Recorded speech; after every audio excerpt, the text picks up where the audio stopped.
زندگی بڑی قیمتی ہے، ایک ایک سانس بامقصد ہونا چاہیے، لیکن ہم اپنے وقت کو کس آوارگی کے ساتھ، کس بے دردی کے ساتھ گزارتے ہیں۔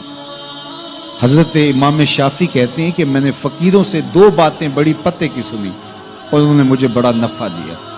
یہ بہت بڑے بزرگ ہونے کے باوجود، اتنے بڑے عالم اور فقیہ ہونے کے باوجود یہ درویشوں کی صحبت میں جا کے بیٹھتے تھے۔ حضرت امام احمد بن حنبل کو کسی نے دیکھا کہ حضرت بشر حافی کے پیچھے دوڑ رہے ہیں، تو کسی نے کہا اتنے بڑے امام ہو اور اتنے بڑے فقیہ ہو، اس فقیر سے کیا ڈھونڈتے ہو، بشر حافی سے کیا تلاش کرتے ہو؟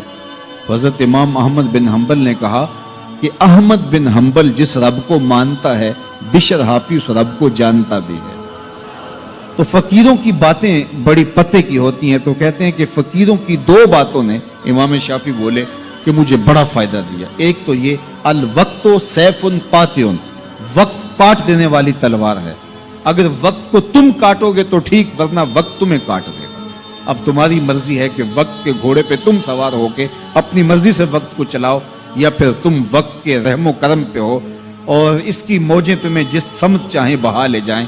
اب تمہارا اختیار ہے کہ تم اپنا وقت کیسے گزارتے ہو۔ دوسری بات جس نے مجھے بڑا نفع دیا وہ یہ کہ اپنے آپ کو نیکی کے کاموں میں لگا دو، ورنہ نفس تمہیں برائی کے کاموں میں مشغول کرتے۔ اپنے ارد گرد تانا بانا ایسا بن لو، اپنے حالات ایسے بنا لو، اپنی دوستی ایسی وضع کر لو کہ تم نیکی کے ماحول میں رہو، ورنہ شیطان برائی کے اندر مبتلا کرنے میں دیر نہیں کرے گا اور نفس تمہیں جو ہے وہ شر میں مبتلا کر دے گا۔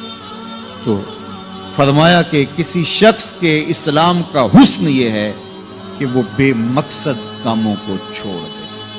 ہم تو بعض اوقات بیٹھتے ہیں تو گھنٹوں بے مقصد بیٹھے رہتے ہیں اور قیمتی سے قیمتی وقت ضائع کرتے ہیں۔ حضرت اویس کرنی رضی اللہ تعالیٰ عنہ کو حضرت عمر رضی اللہ تعالیٰ عنہ اور حضرت علی المرتضیٰ رضی اللہ تعالیٰ عنہ ملنے گئے، حضور کا سلام دیا، حضور کا پیغام دیا، اللہ اکبر۔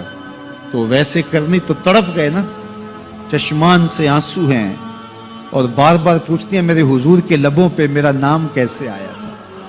حضور نے کہا تھا نا کوئی اویس بن عامر کو ملے اور میرا سلام دے اور اس سے کہے کہ میری امت کی بخشش کی دعا کرے، اللہ اکبر۔ تو یہ ملنے گئے حضور کی وصیت اور حکم کے مطابق، حضور کا سلام دیا، تو یہ بار بار کہتے تھے حضور کے لبوں پہ میرا نام کیسے آیا، اللہ اکبر۔ تو جب یہ تڑپ دیکھی تو کہا اتنی محبت اور اتنا پیار تو حضور کو ملنے نہیں آئے، حضور کو دیکھنے نہیں آئے۔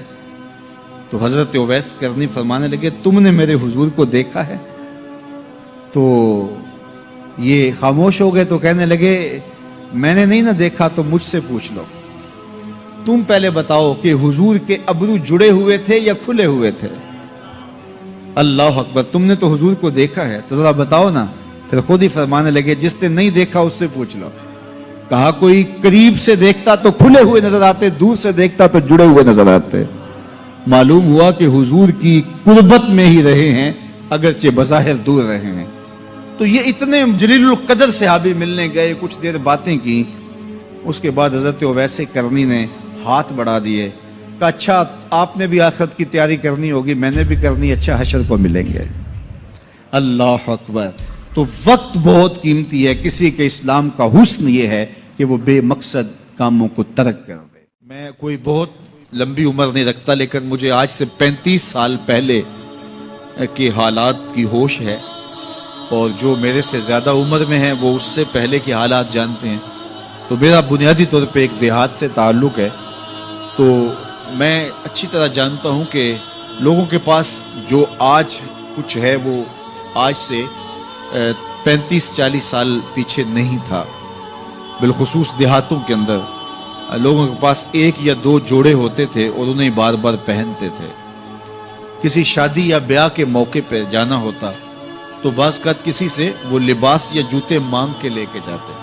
مجھے اچھی طرح یاد ہے کہ اس زمانے میں لوگ اپنے کندھے پر ایک کپڑا رکھا کرتے تھے، اور شادی پر اگر کسی نے جانا ہوتا تو جس کا کپڑا بہت اچھا ہوتا تو اس سے وہ مانگ لیا کرتے تھے کہ میں نے ذرا شادی پہ جانا ہے۔ بڑے بھائی کے جوتے پہن لیا کرتے تھے، اور اسی طرح گزر ہوتا تھا۔ کبھی کوئی شکوہ زبان میں پیدا نہیں ہوا تھا اور لوگوں کے شکستہ سے کچے گھر ہوتے تھے اور گھر کے صحن میں ایک درخت ہوتا تھا، دوپہر وہاں کاٹ لیتے تھے.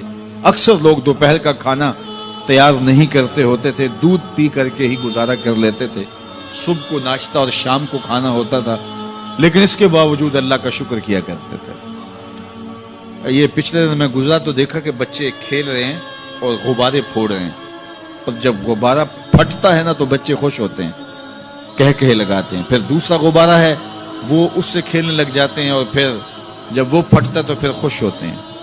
تو میں ذرا رک گیا اور اس منظر کو دیکھنے لگا، اور پھر میں نے کہا کہ غبارہ پھٹتا ہے تو یہ بچے خوش ہوتے ہیں، لیکن جب ہمارا زمانہ ہوتا تھا، جب ہم بچے تھے تو غبارہ پھٹتا تھا، ہم رونے لگ جاتے تھے، کیونکہ کھیل ہی ختم ہو جاتا تھا. ایک ہی غبارہ ہوتا تھا 5-6 بچوں کے پاس، اور غبارہ پھٹ گیا تو کھیل ختم، تو سارے رونے لگ جاتے تھے. اور اب یہ غبارے پہ غبارہ پھوڑ رہے ہیں اور خوش ہو رہے ہیں، تو کہاں سے کہاں ہم آ پہنچے.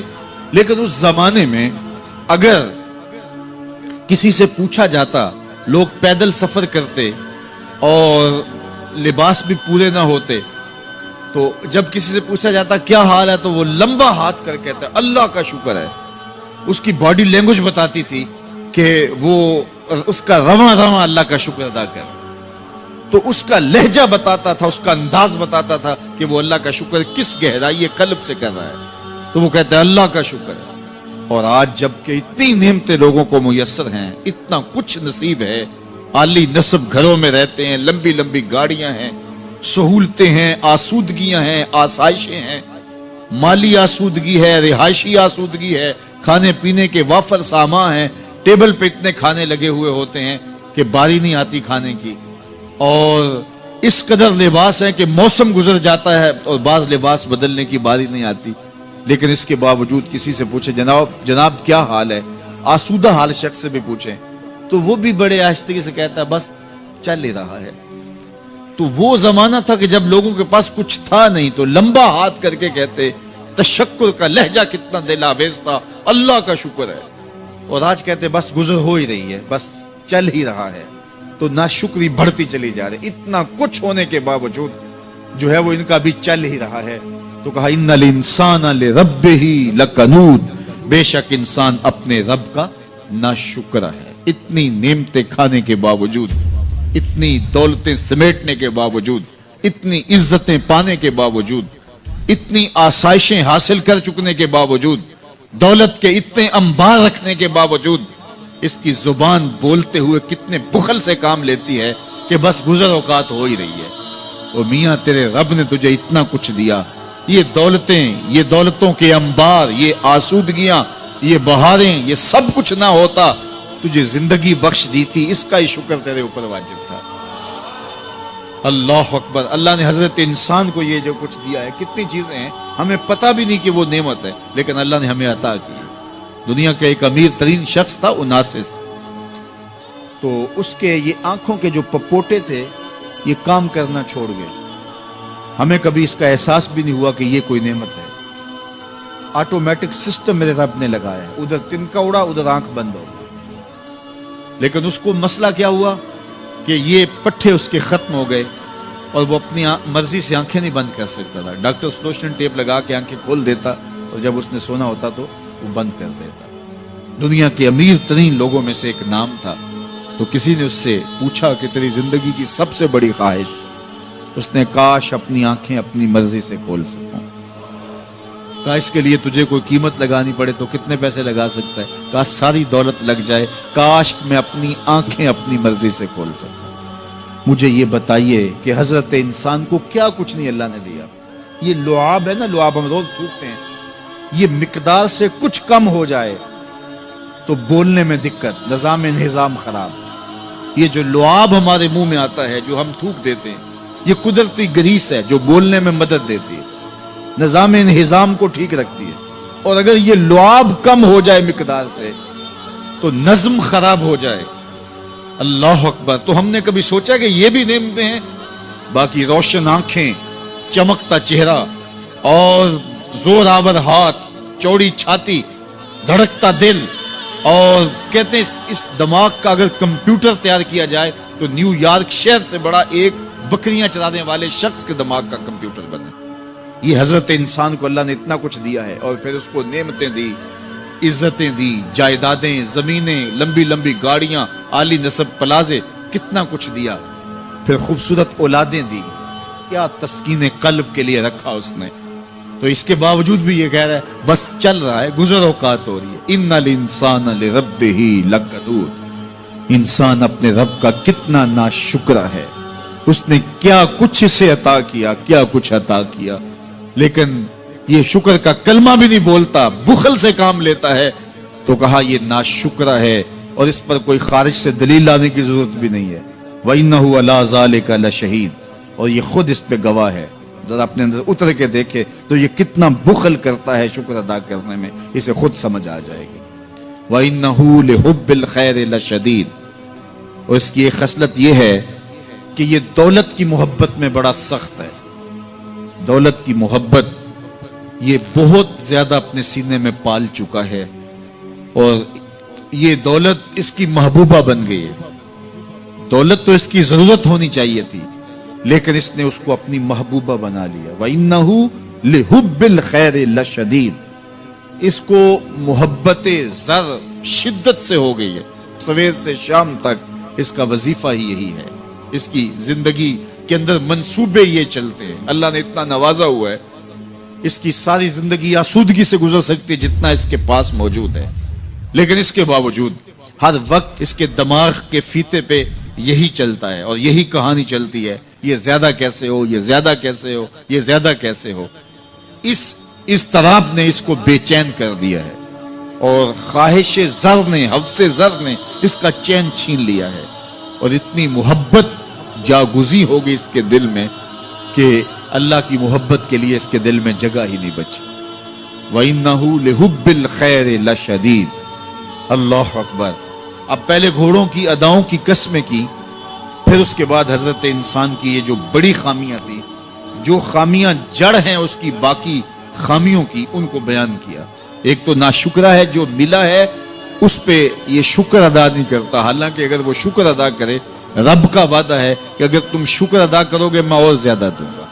ایک تو یہ شکر نہیں کرتا, اور دوسرا یہ ہے کہ دولت کی محبت اس کے رگو ریشہ میں رچ بس گئی ہے. بلکہ اللہ تعالیٰ نے ان بد نصیب لوگوں کی کہانی بیان کرتے ہوئے کہا جو دولت کو مقصود ہی بنا بیٹھے. الذی جمع مالا وعدد, یہ وہ بد نصیب لوگ ہیں جو مال کو جمع کرتے ہیں اور گنتے رہتے ہیں, بار بار حساب کرتے ہیں. الذی جمع مالا وعدد, مال کو جمع کیا, وعدد, اور بار بار اس کو گنتے رہے, اتنے ہو گئے, اب اتنے ہو گئے. اللہ کلا لینبذن فی الحطام. پہلے شرف میں الذی جمع مالا وعدد یحسب ان مالہ اخلد, یہ گمان کرتے ہیں کہ ہمارا مال ہمیں لافانی کر دے گا, مال کی کثرت سے ہم محفوظ ہو جائیں گے اور ہمارا کچھ نہیں بگڑے گا. دولت اتنی ہوگی تو ہم ہر طرح سے حفاظتوں کے ساتھ میں آ جائیں گے, ہمارا مال ہمیں لافانی کر دے گا. یحسب ان مالہ اخلد. اللہ تعالیٰ نے فرمایا کلا, ایسا ہرگز نہیں ہے, یہ تمہاری بھول ہے کہ مال تمہیں لافانی کر دے گا, مال تمہیں مرنے نہیں دے گا, مال تمہیں محفوظ کر دے گا. کلا, ایسا ہرگز نہیں ہے, بلکہ کیا ہے, لَيُنبَذَنَّ فِي الْحُطَمَةِ, ہم تمہیں پکڑ کے آگ میں ڈال دیں گے.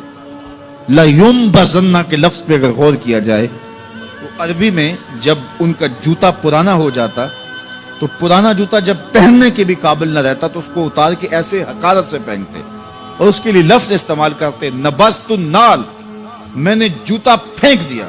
وہ جوتا جو پاؤں میں ڈالنے کے بھی قابل نہ رہے اور اتنا پرانا ہو جائے کہ اس کو اب جو ہے وہ مزید مرمت بھی نہ کروانا ممکن ہو, تو اس کو پھر پھینکا جاتا ہے اور پھر اس کو وہ حقارت سے پھینکتے ہیں, اور وہ جوتا چلتے ہوئے تنگ کرتا ہے تو پھر اس کو اتار کے حقارت سے رب پھینک دیتے ہیں. تو اس کے لیے لفظ بولتے ہیں نبذت النال, میں نے جوتا پھینک دیا.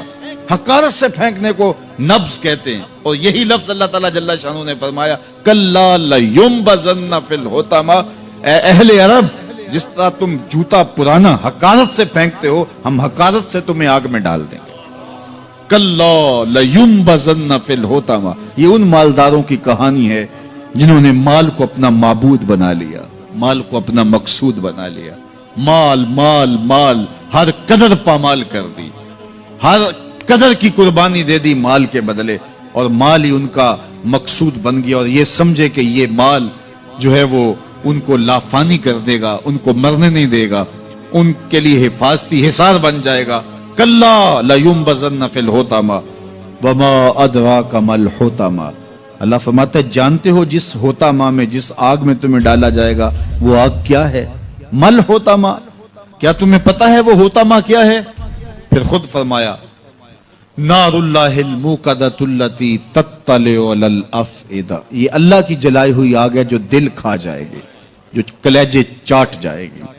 تو حب زر، یہ حب دولت اور حب دنیا، یہ تمام برائیوں کی جڑ ہے۔ تو اس لیے اپنے اندر سے محبت زر کو نکالنے کی کوشش کیجئے اگر کہیں آپ کو داخل ہوتی محسوس ہو رہی ہے، اور حب دولت کو نکالنے کے لیے زکوٰۃ، صدقات، اسلام نے ہمیں یہ نظم دیا۔